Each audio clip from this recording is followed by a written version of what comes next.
Started immediately.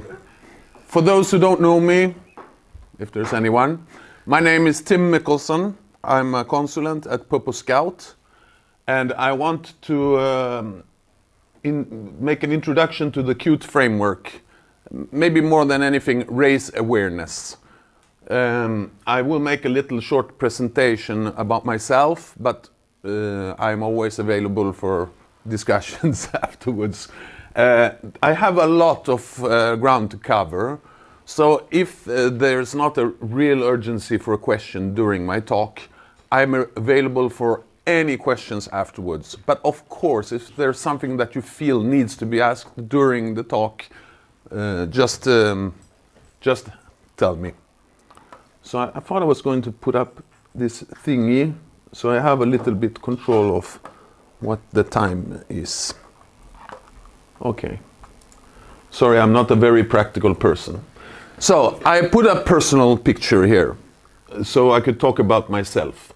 I'm born in 1967 in Pensacola, Florida, in the United States at a military base. I'm from a military family, so I traveled around a lot in America. And my family back in the States are still in the military, most of them who are not in pension. In 1973, I moved to Sweden. So I have the citizenship by birth, of course, the American one. I moved to Sweden in 1973 because my mother is Swedish, and they split up, and you know, things happen. And I actually moved to Västerås, which is a city in the center of Sweden, height of Stockholm, and had my childhood on an island in Mälaren called Björnön. 79, still on the Swedish argument, in 79 I moved down to the south of Sweden, to Skåne. So I have a slight accent of Skånska, and it's because of this cows. After some 20 years in Skåne, from 79 to 99, in 99 I moved to Milano, in Milan, in Italy. I should also mention that in the between a lot of things happened. I had a daughter in Sweden and whatever not. In Milano I lived for 15 years, from 1999 to 2014, and that was mainly my working career experience in the information technology. In 2014 I got married, and for lots of personal reasons, I moved back home to Sweden. So now I'm back to Sweden again. And if you look very well, I have two animals that are both Italian with passports. And my dog, for some reason, didn't like the Swedish passport, so he attacked it. Racist, I guess. So that's enough about me. I think you know a lot more about me already anyway, but I think it's more important to maybe mention a little bit about my work experience, so you have a rough idea about where I am technically. So I will start in 1998, because that's the first information technology related thing to put on my curriculum. In 98, I took a master's in theoretical atomic physics at the spectroscopy department here at Lund. Actually, I did it at the computer science department at Vanderbilt University, Nashville, Tennessee, but that's a long story. This one ended up with a package in software written in Fortran 90 mainly, and some 77, to calculate Rydberg series using a specific mathematical method called Spline-Galerkin calculations. Very powerful, lot of math. It's practical math in programming, but I shouldn't be sticking on to it because there's a lot to say about it. Of course, starting with 1998, I lived alone, started to work, and whatever not, in 1983. So there are a lot of stuff here between, but they are not related to software. But it could be good to know that I have a lot of working experience also from the past. In 1999, I got into a bit of a jam, and I had to make a decision in my life between continuing with science, because I started a PhD, or getting into the Formula One world in Italy. And I'm a very passionate sport fan, so after reflecting a lot, because it was not an easy decision, I decided to move to Italy and work at Maranello for the Formula One team of Ferrari. And as you can understand, it was really exciting. I got to know a lot of important people and see very much in detail how it works in the Formula One, between the chassis department, engine department, wind tunnels, everything. It's really awesome. And after some time, we moved from Ferrari to Köln in Germany and worked for Toyota Formula One team. So it was very much Formula One when I worked here. I should point out that some 25–30% of the time, especially when it's not season for the races, we worked for local clients in Piacenza. So this is where my whole foundation was made, with some very senior people, extremely senior, most that I ever knew. And I worked with other companies also, like Mutti in Parma, which is close to Piacenza and whatever not, and did a lot of teaching actually at the Politecnico di Milano, the technical high school of Milan, in C programming. But after some 4 years, I really got tired about traveling, because this is a big problem in that line of work. You're never home. And I actually moved to Italy, but I never saw Italy. I was always in Germany. 2003, I cut with a company and started work with a company that I could actually walk to, 30–40 minutes of walking, called Algoritmi. At Algoritmi, the core thing of the products that I was making there was voice over EP, VoIP, which there was a very big hype about in those days. I will not go into detail what I was working with, but I should mention that I was working with the Qt framework here. So it was one of the main things I was working with. So this is the reason why I have a big passion and I want to speak about the Qt framework. But I don't have time to explain. I can talk about the products that I made with the Qt framework, but not right now. After that, in 2007, I moved on to a consulting company. This consulting company worked only, it was all web applications, very enterprise, but it was especially Java. So after all these years here, this was the first time I wrote a line of code in Java. I'd never worked with Java my whole life before that. In this company, I got the possibility immediately from the first day. They made me become a team leader of a small team of 2 people and a software architect. And this was a new role for me. So I was very interested in studying and learning how it works. How do you estimate? How do you manage a project? How do you... And actually, it went very well. In the end, I was managing 21 people and a lot of projects, but not so much programming because I didn't really have time. But it was a good experience. 2013, I cut with that because I realized that now I know a lot of things I want to put into practice, not in a consulting company. So I went to a company called Social Bulgard, which worked with social media. We made a really, really awesome application with big customers like McDonald's, BMW, Vodafone, whatever not. In social media, it's about the ticketing system of Facebook pages, Twitter pages, email pages, help desks and whatever not. Really good project. And the pride that I can bring from this project was that I got the chance to start with a blank paper, and the biggest credit goes to Gianluca, who had the product idea. But I made a good product, and we actually won a competition that exists that is called, from IBM, that is called the Smart Camp, as the best startup of Italy in 2000 and I don't remember, 14 I think. It brought a lot of money to us, and it was very big actually. We were on television when they gave us the prize. It was a minister from the Italian government who gave the prize to us. Later, good publicity for our company, but big pride also for me actually. And we later on went to the finals in London where we came third. Whatever, in 2014 I moved on to Sweden, and I actually had a job coming here in Sweden, but Gianluca, he insisted very much, and he covered me with gold, so to say. So I started a company to continue working for Social Bulgard for 1 year. Then I really felt that it was too much. I wanted to speak Swedish also. So in 2015, I came to Purple Scout, where I'm standing right now. And I had a lot of support from Johan at that time, because I was clear with Johan, because Gianluca continued to insist very much that he wanted me and he wanted to cover with money and whatever not. But I was clear with Johan. I said, yeah, I can bring in a customer, but I really want to cut with this project.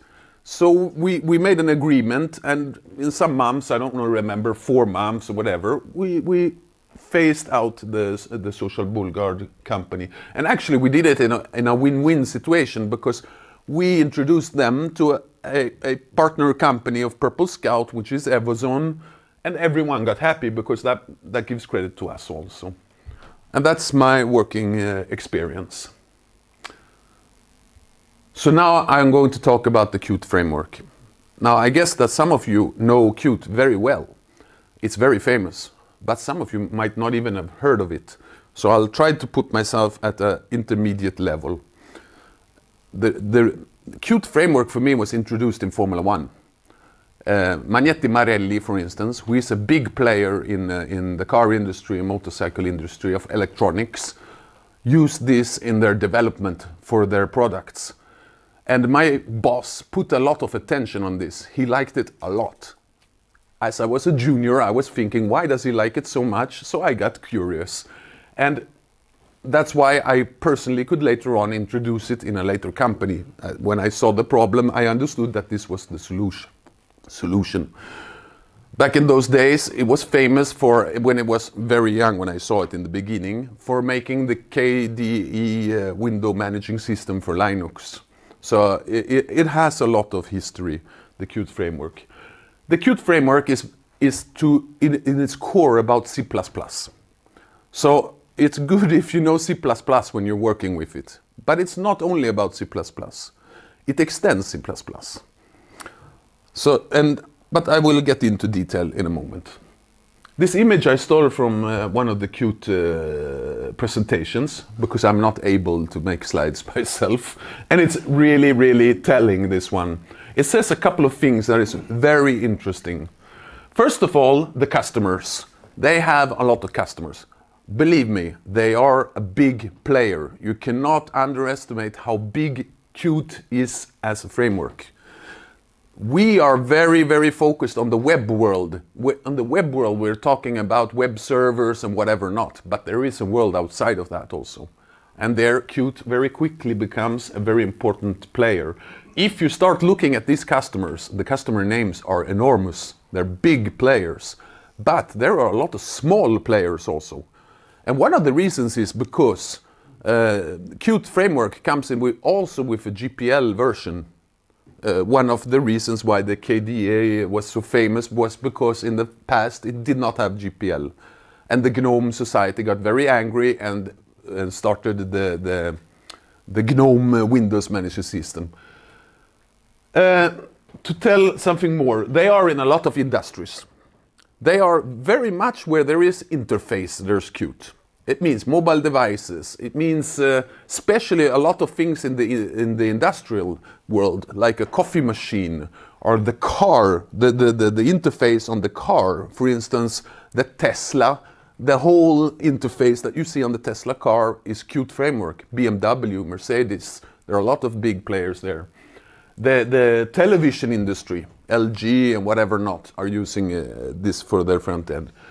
And as it is C++, and they put down a lot of work with the graphical parts, it's very famous in the world of graphics. And what I mean with that is that, for instance, Luca Arts and DreamWorks, they use it for their development. Their tools are made with Qt, and they make all their development, so to say, with that.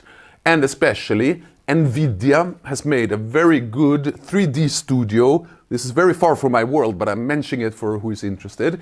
And NVIDIA has donated their tool to the Qt framework. So it's part of the installation is their 3D studio.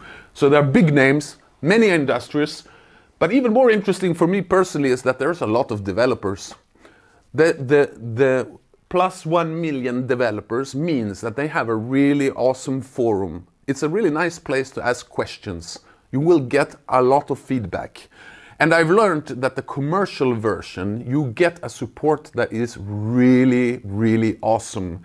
I was watching on YouTube a clip from DreamWorks when they had gone from their own frameworks to the Qt framework. And one of the things that they lifted as one of the strongest parts was the support from the Qt, because they gave education to all the programmers and helped them with all the difficulties that they had technically on the way. So that part is not to be underestimated. Another thing that is extremely important is the 21 years of history. The core of Qt is extremely stable and very, very big. You can imagine, personally I draw a parallel with the SDK of Java. It's very similar. You have string objects, you have a lot of things, because you who program in C++ know very well the difficulties about strings, dates, variables of different kinds, and the handling of these. It can become very verbose, but they have a really good framework for this. On this image, the last thing I want to talk about is the history line here. Qt was born in 1995 by a Norwegian company called Trolltech. When I personally worked with Qt, because sadly enough I'm not working with it actually, so much of my knowledge is back in the days, it was still Trolltech, and it was version 3.3. They are right now at version 5.11, so they have had 5 major releases. When I worked with it, it was Trolltech in Norway, and it was already, I often lift it as one of the 3 projects best documented that I know. The documentation is awesome, and there's a lot of very interesting examples. You will be surprised about the examples. They are like, I want to know something about how to, the other day I was interested in about writing a little program about debuses on the Linux system. They have an example, very little code with only the important parts, and documentation with the example explaining exactly what it is. And in their IDE, they have millions of examples that you can just press run, and it will start the application, will have the code, and it will open a text next to it explaining the whole project that you just started. If you want to do charts, you want to do 3D things, a lot of stuff like that. So really, Trolltech started it up. 2008, the Qt framework was acquired by Nokia in Finland. Nokia did some really wonderful job with the Qt framework. They added something called QML, which is another programming language, the Qt markup language. I will talk more in detail about that further ahead. But it has a lot to do with devices, mobile phones and whatever not.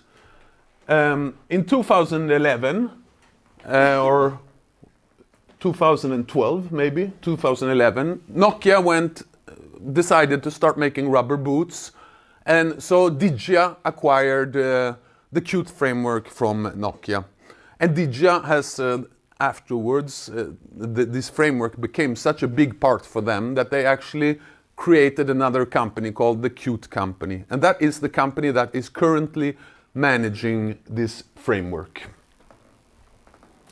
The other numbers here is just some publicity about how awesome it is, I guess.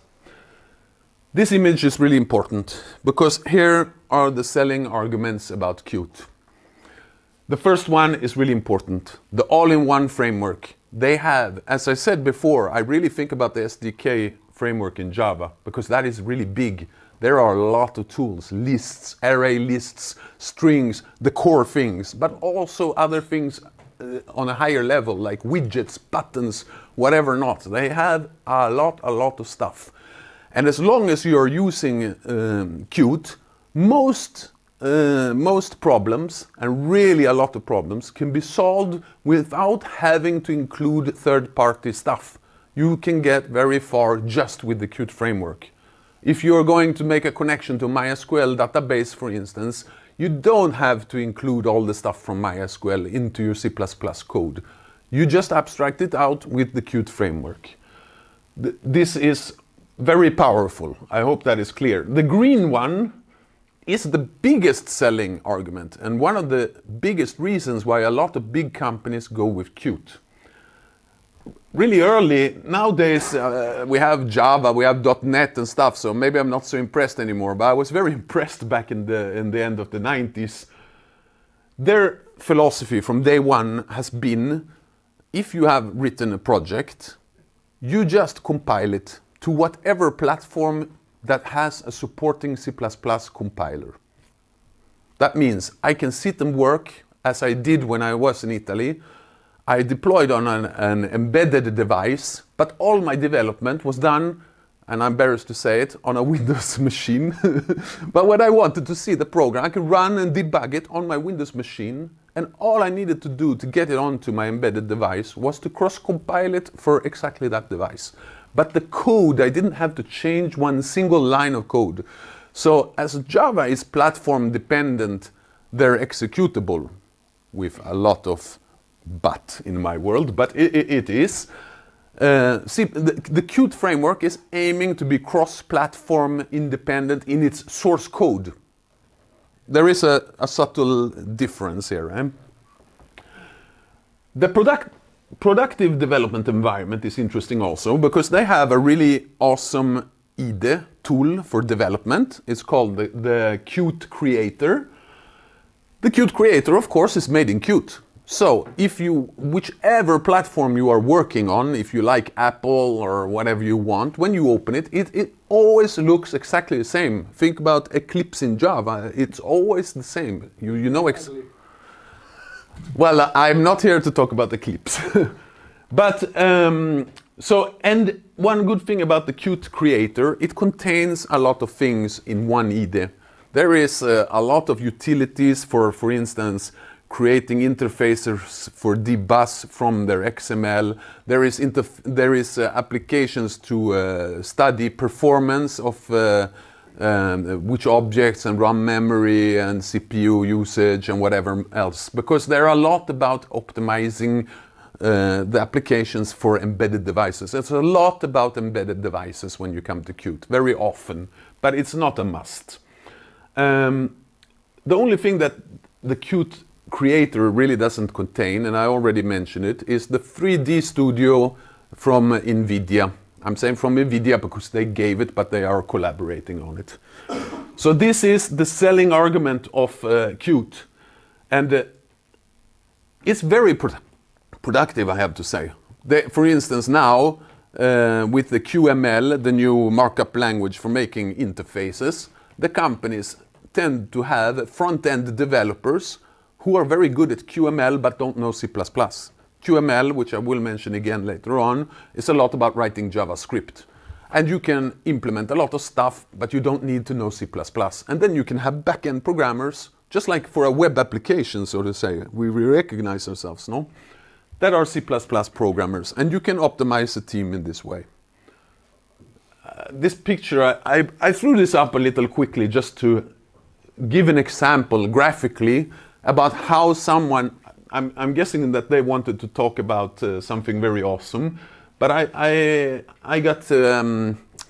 fell in love with the image because it shows how they have developed something that works on a desktop application, a pad, a mobile phone, and this I don't even know what that is. To show that they have, with one and the same code base, been able to deploy this to a lot of devices. The productivity is good, eh? And this image I also brought along for a specific reason. For the Autodesk Maya. I have a friend, when I found out that the Autodesk Maya is developed with the Qt framework, I have a friend who works in the gaming industry. He was at DICE in Stockholm, made the Star Wars game and whatever not. So I called Francesco and I asked, he's an Italian friend. I called him and I asked him, but you work a lot with Maya. I remember because when I knew him in Milan, he always had the big book of Maya and was studying this day and night. Do you know anything about the Qt framework? I don't program C++, but the Autodesk Maya, we do a lot of programming where we make plugins, but the programming is done in Python. So what happens is that since Qt has catched on a lot, there are companies that have ported it to other programming languages. And one of the biggest, as I've understood it, porting is something called the PyQt, which is a framework in Python, which actually you just write, it looks exactly like Qt. If you know Qt, you know this framework. So I got interested and I put this up. And actually, I will show you later on a little hello world, really small one in Python for whoever is writing Python, so you can see how it works there. This image is extremely important, so I had to bring this one along. A very big part of Qt is about the interfaces. Of course, if I make an app for a mobile phone and there is no graphical interface, the app doesn't make any sense. I tend to like the backend a lot, but there is no backend without a front end somehow, often. When I was working with Qt, there existed only one way to make the graphical parts. That was the Qt widgets. The Qt widgets are C++ components. Like you can think of buttons, data grids, data lists, radio buttons, and whatever not. All the classical components that exist. And I'm going to show you how to make a hello world of this in a moment. So this I know very well. But after I quit with the Qt framework, there came two more ways of making graphical interfaces. And they are growing really quickly and they are really awesome. For the Qt framework, the most important one is the QML. The QML is writing a graphical interface in a new language introduced by the Qt company. It looks very much like writing JSON, and it's simple to learn. This is one of the selling arguments. It's simple to learn, and just looking at it, it's very easy to understand what's happening. And to give an idea of what it looks like, think of it as you are writing a graphical interface in HTML. Because when you are working in HTML, you have an object hierarchy, and you have a styling opportunity with CSS, and whatever not, and you can put JavaScript to make it interactive.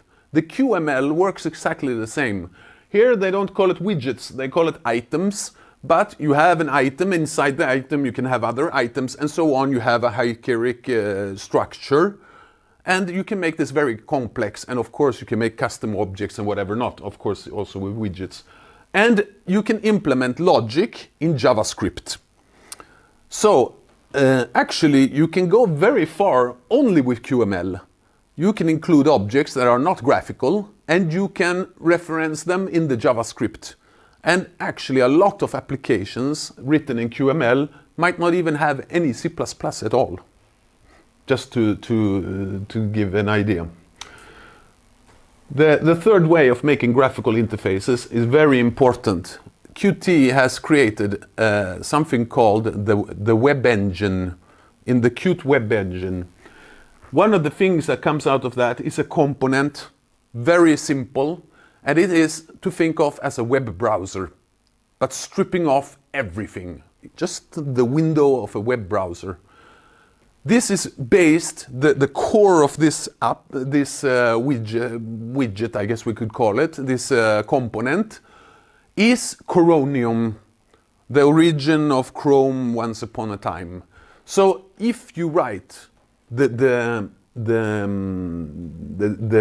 dialogue, so to say, I don't know what to call it, the graphical part, you can do that in HTML5 with JavaScript, for instance a React application or something, and have interaction between the JavaScript and the C++ code below this component. And that, of course, makes it possible for your designers and front-end programmers to make the graphical interface for that. For instance, the LG televisions have opted for this. So all that you're seeing inside the LG television while you're moving around is made in HTML with the Qt object.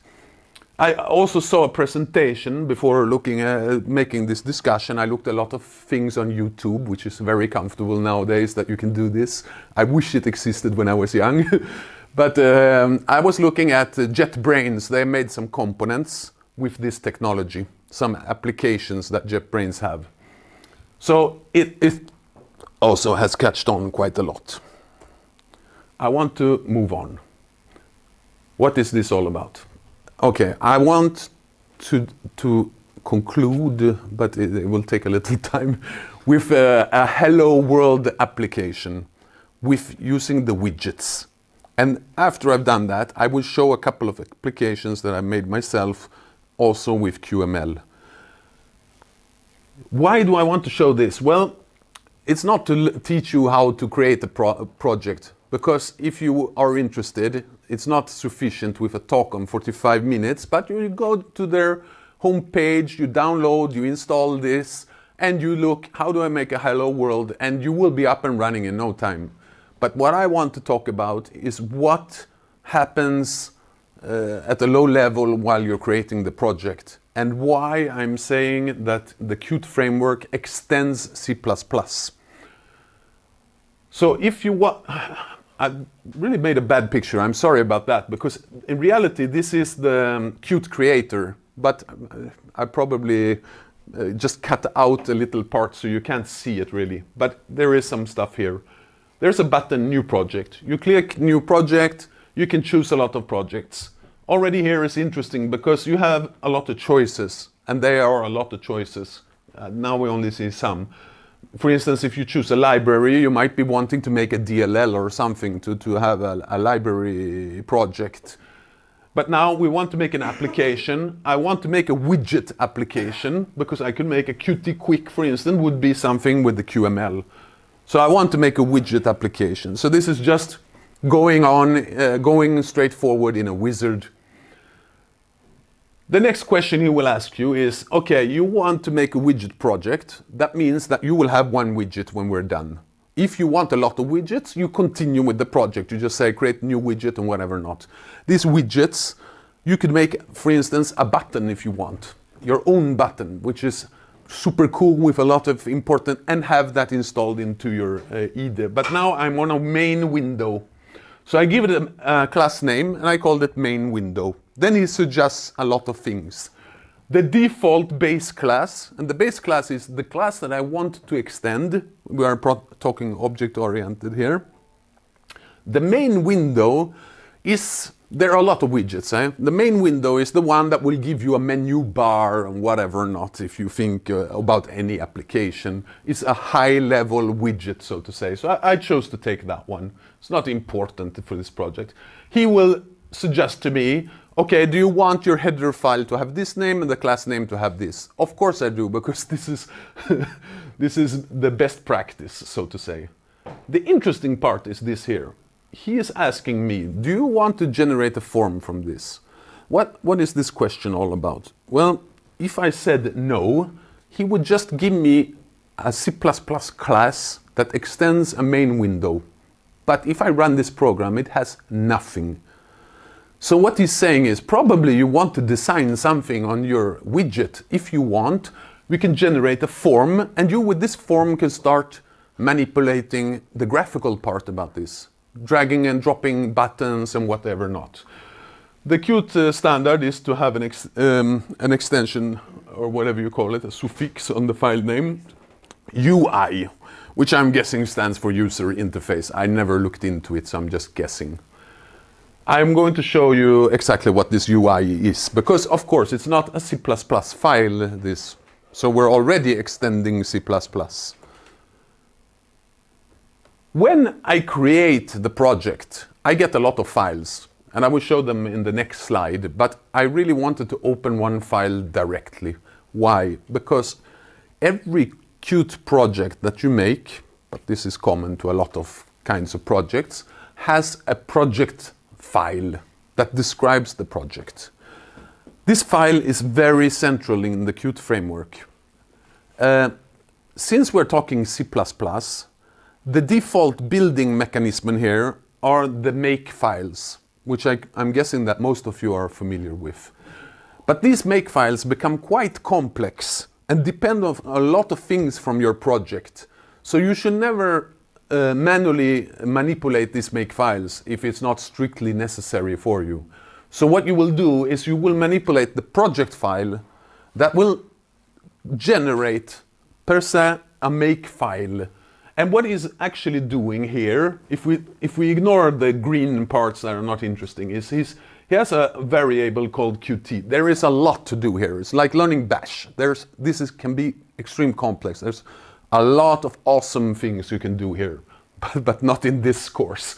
The Qt, you must define and tell what modules of the Qt framework you want. We are always about optimizing code here. We don't want to include, when I'm deploying an application, the whole framework. It's a lot of DLLs, if I don't have to. So I'm just saying, I want the core, the core is almost impossible not to be working with, and the GUI. That means this is a graphical interface. I could talk about that for a while, because in the days there was no GUI. The GUI was there even if you didn't want it, and I didn't want it in my applications. But anyway, this is for having widgets and whatever not. Since version 4, you have to define that it's the widgets you want to use. It's not like back in the old days when it was only widgets. It could be QML, it could be whatever not. This is only the name of the executable and whatever not. Here I tell, these are the source files. These are the header files, and the make file will put his compile commands accordingly with these files, putting flags, and you can manipulate all the flags for the make file here. But really interesting is the last one, the forms. What happens with this? Well, the form is an XML. I will show you an example in a moment. What he will do is, when he sees that there exist forms, he has a transcompiler. Think of TypeScript, the transcompilers, no? He has a transcompiler which will take this XML in input and spit out a C++ file. And this file is really, really easy to read. I've used it a lot for learning about widgets, how it really works. It's really intuitive, this one. It's a good file. For the Python, the PyQt that I was talking about before, they have also made a tool. So you can actually use this interface to make your graphical stuff, generate the XML, and they will give you a tool which you run, and from this XML it will generate Python code instead of C++. So after having this project file, we have all these files. The project file is the first one I have here in the top. The other one he has generated, the Qt framework. And here we have a very interesting part about the Qt framework.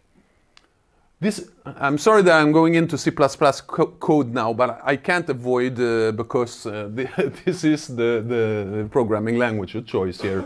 Who doesn't know it, just stick with me. So we are extending the main window as we said. But something that is interesting here is that the Qt framework brings to the table some C++ features that are not part of C++. And it would take me a lot of time to talk about it, but I will just mention it. I think it's quite intuitive if I just mention it. It's called slots and signals. Already from the name, I think you get an idea. If you think about JavaScript, you have a button. You can, with jQuery or something, add a listener to the button. The button will emit a signal that bubbles up, and somewhere you could catch it and do something when they click on the button.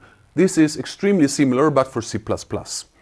To use this mechanism of slots and signals, which is a very, very core part of the Qt framework, so all classes actually expose this, most classes at least, what you have to do is you have to extend a class that is a QObject. The QObject is like Java. It's the highest level in the whole framework. The framework of Qt, like in Java, all classes extend the QObject. So extending the Q main window, I've already fulfilled number one. The number two thing that I need to do is put a meta object here called QObject. What Qt will do is that when it reads in the project file, the tool that reads in that, called QMake, and creates the make file, what he will do is he will see that I have forms. So he will, in the make file, make a transcompiling of the form.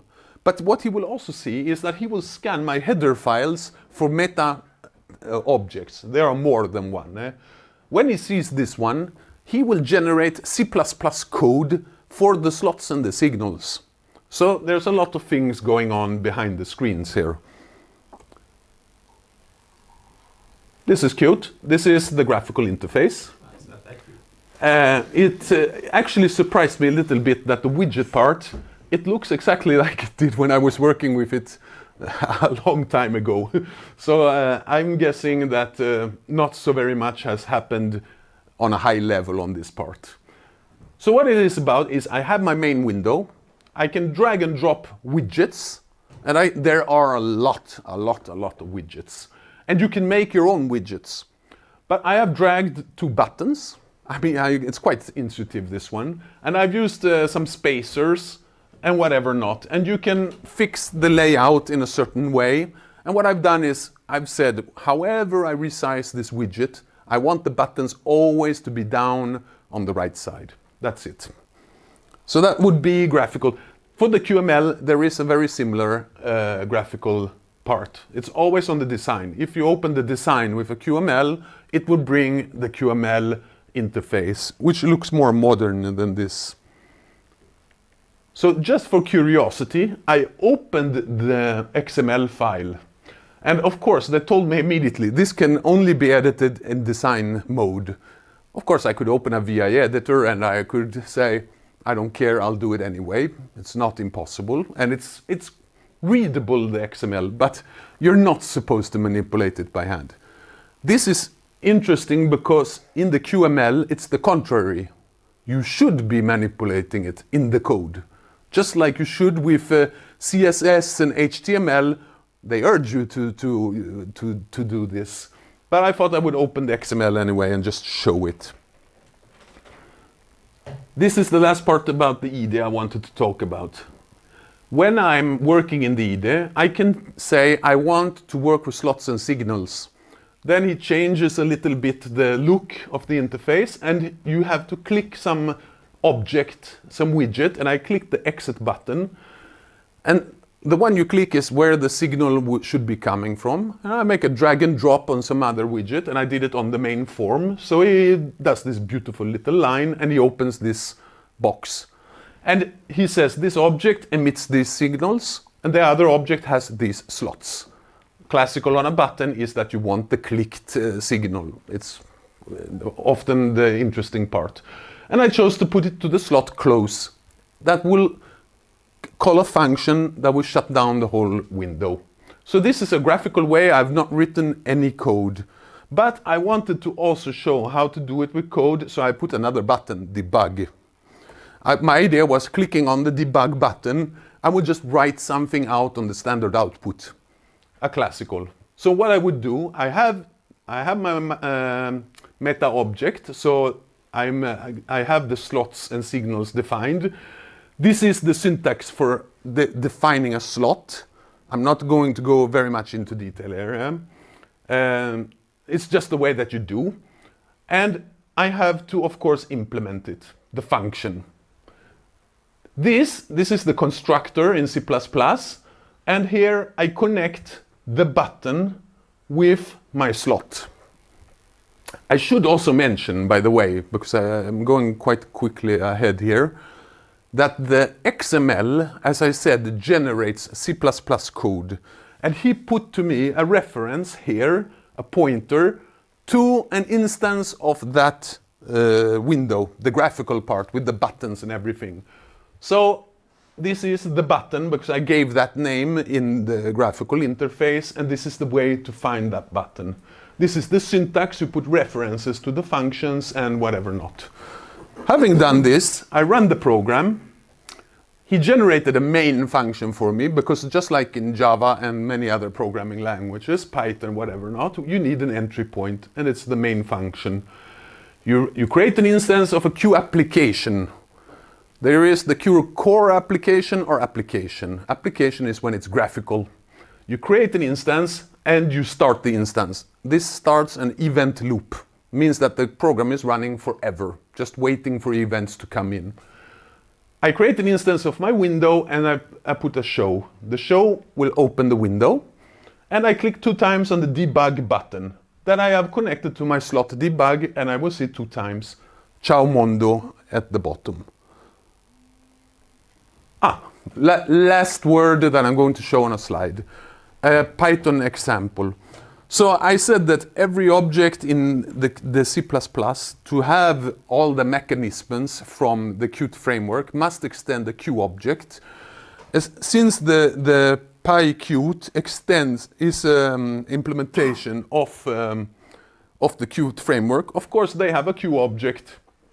So in Python, if you want to make a class, and this class that I made has a timer inside, it will every some milliseconds write something to the console. After a couple of times, it will shut down the whole application. It's a really simple hello world in Python. So what I do is I create a class called hello. I extend the Q object as I should. I create a timer and I define a function that I connect with this as a slot to this one. After the timer has gone 5 times, I quit the whole application. In the main function, I create again an application, an instance of my hello, and in the end we finish. It's quite simple. And for whoever who is very good in the Qt framework in C++, when you come to Python, you're like, only thing I need to learn is Python because the framework is quite intuitive. So that was actually my last slide. So what I want to do right now is show you 3 applications that I made really quickly, and then I'm ready to take your questions. So 2 of the applications that I made for this presentation precisely because I wanted to talk about them and I wanted to learn myself because I'm not working. I'm in Java since more than 10 years, so I'm really interested about it. And another one I made a year ago about. So I wanted to ask you if you could take a look at that Raspberry Pi that is over there. I've put an application. I don't know if you can show it, but it's very small, the monitor, I'm sorry. What it is about is I made an application in QML. This is made in QML. And I was really interested, what I'm always out after, I'm not a very graphical person. I can make very nice applications if I have a UX designer like Mackan close to me that tells me, you should have these colors, should have... I'm very proud that I made it purple.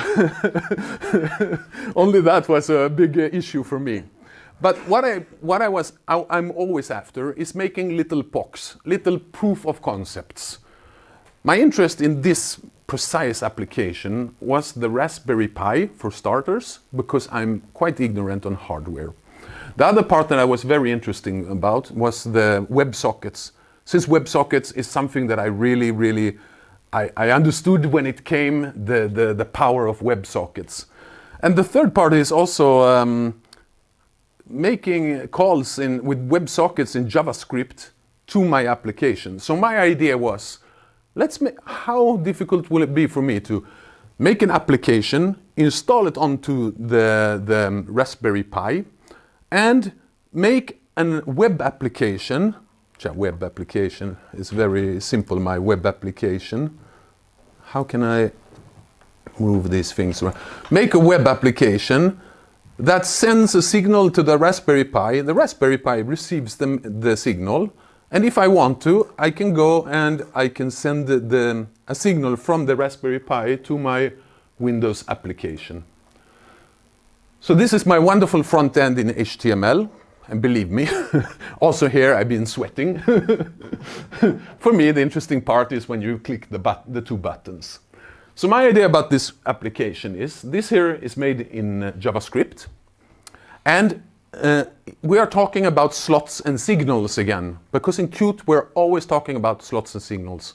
So when that application, what it does, it will start a WebSocket server that will connect for slots to signals from here for messages that are incoming.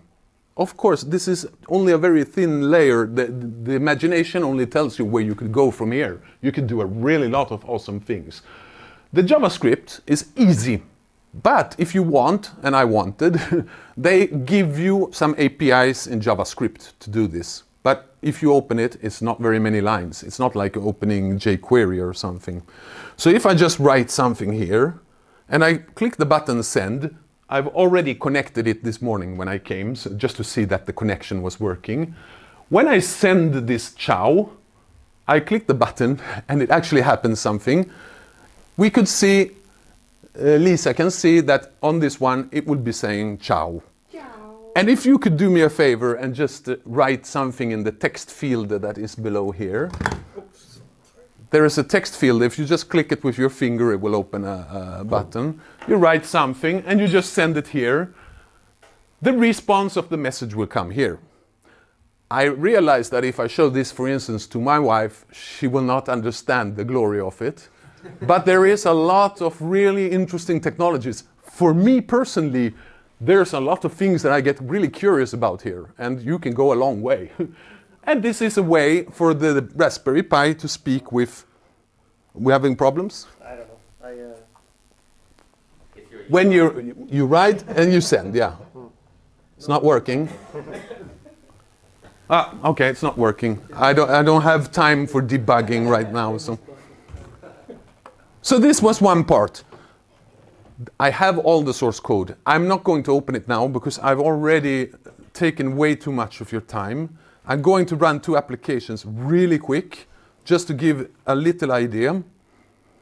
This other application that I have takes 2 seconds to explain. This is interesting. Why? I made a little user interface to show the CPU usage of my computer and the RAM memory usage. Nothing new. But what was interesting with this, and if someone is interested, we could talk about it later, is that I'm using code that is not used by the Qt framework. Remember, if you're working with the Qt framework, it cross-compiles to any platform. But here I'm using platform-specific code. I made one version for Windows and one version for Linux. So I have an interface, which is used by everyone, and I have an implementation of the interface for Linux and Windows. And there are technologies to, in a very smooth way, handle this. I'll stop there because I realize that time is of an issue. I'll just show the last application that I made, just to give a last idea. This might be interesting for the guys working with the LUD projects here. Maybe you want to steal it from me. I have made an application. This one. This I made about a year ago. This is already... Yeah, thank you. The graphical design, Mackan was on vacation, I think, so I did it myself. And I'm sorry, when I do the graphical parts just becomes objects thrown into a bundle like this. But it's interesting, because behind this we have MySQL. So I'm querying a database, and I'm linking the result sets to data grids. Already this is really interesting, or not? With very few lines, you have the data grid full with information. And these are stuff from the TEFA project on the database. I don't know where my mouse is going. If I select one of these, I will come into another, I open another widget. It's really confusing to understand how all this works. With protocols, OGT, all these are of course filled with all kinds of information that could or could not. If I choose one of these, I think, yeah, I go into more details and whatever not. Are you connected to the test database? Yeah, the database, the test. I also put all the users and whatever not. Very beautiful interface. Not purple enough, but... And then, of course, I have an exit, and it exits. I'm sorry, I went very quick. I realize it's a big argument, but I want to sum up with saying like this. What I wanted to do was raise awareness. There exists a framework, and it's big, and it's important. It's an important player, and it's used in a lot of industries, and it's actually easy. You can download it with a GPL license, so you can play with it at home. You can do a lot of things with the free version. If you are, for instance, interested in learning C++, after you have done your Hello World and your most basic classes, you can really quickly go over to this and start making your own components and graphical interfaces and whatever not, and deploying it. This application that was not working for some reason, in 30 minutes, I deployed it on a mobile telephone, an Android, and it worked. It just I didn't have to change any code, didn't do anything. I just needed to compile it with the time that it took to download the Android SDK and whatever not. I have to stop. Yeah, thank you.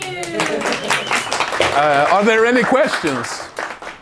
I'm here, so if anyone wants to talk afterwards or see more in the code or something, just... I have a question about licensing.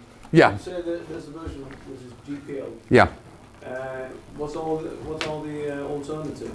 There are 3 licensing alternatives. There is the GPL, the LGPL, and there's a commercial licensing. In the GPL and the LGPL, most things are included, but there are a couple of things that are not included. The things there are some utilities that are used for the embedded devices that are not part of the freeware. So if you're working with embedded devices, it's strongly recommended to buy a commercial license. Another part is all their 3D parts are not part of the free part, and charts and the donut charts and other things that I used here. It was fun to use them because right now I have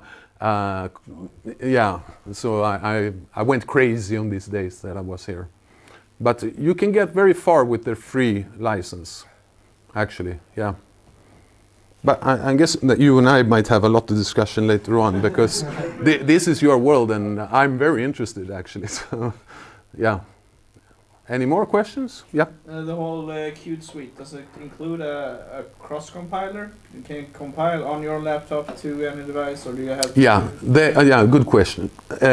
So, regarding the compilers, first of all, on the Windows platform, if you for some reason choose to work with that one, they have a plugin also for the Visual Studio.